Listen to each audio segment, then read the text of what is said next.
ഇതുവരെയായിട്ടൊന്നും നടന്നിട്ടില്ല. കാരണം തിരിച്ചെടുക്കേണ്ട KPC പ്രസിഡന്റാണ്.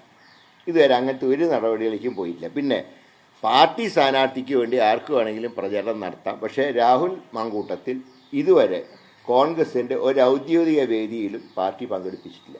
KPCC പ്രസിഡന്റ് പ്രതിപക്ഷ നേതാവ് ന്യായീകരിക്കാതിരിക്കുമ്പോൾ പാലക്കാട് DCC അധ്യക്ഷൻ ഉൾപ്പെടെ ഞാൻ കോൺഗ്രസിന്റെ സുപ്രീം KPCC പ്രസിഡന്റാണ്. അദ്ദേഹമോ പ്രതിപക്ഷ നേതാവോ അല്ലെങ്കിൽ AICC ജനറൽ സെക്രട്ടറിമാരോ പറയാത്തൊരു കാര്യം മറ്റാരെങ്കിലും പറഞ്ഞാൽ അതിൻ്റെ ഒരു ഉത്തരവാദിത്വം പാർട്ടിക്കില്ല. ഞാൻ പറയുന്നത് ആക്ഷൻ എടുക്കേണ്ട ഗവൺമെൻറ്റാണ്. രാഹുൽ മാങ്കൂട്ടത്തിൽ ഇപ്പോൾ പാർട്ടിയുടെ പ്രാഥമിക അംഗത്വത്തിൽ നിന്ന് പുറത്താണ്. സർക്കാരിന് ഏത് തീരുമാനം എടുക്കാനുള്ള സാഹചര്യങ്ങളുണ്ട്. ഇതൊക്കെ പരിശോധിച്ച് എന്താണ് നടപടിയെന്ന് വെച്ചാൽ സർക്കാർ സ്വീകരിക്കണം. അതിന് പകരം ഈ സർക്കാരിൽ ഉത്തരവാദിത്തപ്പെട്ട ആൾക്കാർ ബാക്കിയുള്ളവർ ഉപദേശിക്കാനല്ല കണ്ടത്. ഒരു ടീമിനെ അന്വേഷിക്കാൻ വെച്ചിട്ടുണ്ടല്ലോ. അന്വേഷിച്ച് കുറ്റം ചെയ്തെങ്കിൽ അറസ്റ്റ് ചെയ്യുന്നതിന് പോലീസിനോ ഗവൺമെൻറ്റിനോ ഒരു തടസ്സവുമില്ല. കോൺഗ്രസ് പാർട്ടിയെ സംബന്ധിച്ച് ഇപ്പോൾ അദ്ദേഹം പാർട്ടിയിൽ അംഗമല്ല.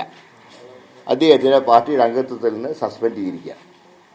കൂടുതൽ തെളിവുകൾ പുറത്തു വരികയോ മറ്റ് നടപടികളിലേക്ക് കടക്കുകയോ ചെയ്താൽ ഇപ്പോഴത്തെ അച്ചടക്ക നടപടി കുറേ കൂടെ കടുപ്പിക്കുന്ന തീരുമാനം കോൺഗ്രസിൻ്റെ ഭാഗത്തുനിന്നുണ്ടാകും.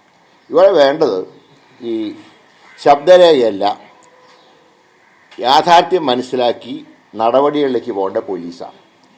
അതിനവർക്ക് എല്ലാ സ്വാതന്ത്ര്യവും ഉണ്ട്. അത് ചെയ്യുന്നതിന് പകരം ഈ വിഷയം വലിച്ചു നീട്ടിക്കൊണ്ടുവല്ല വേണ്ടത്.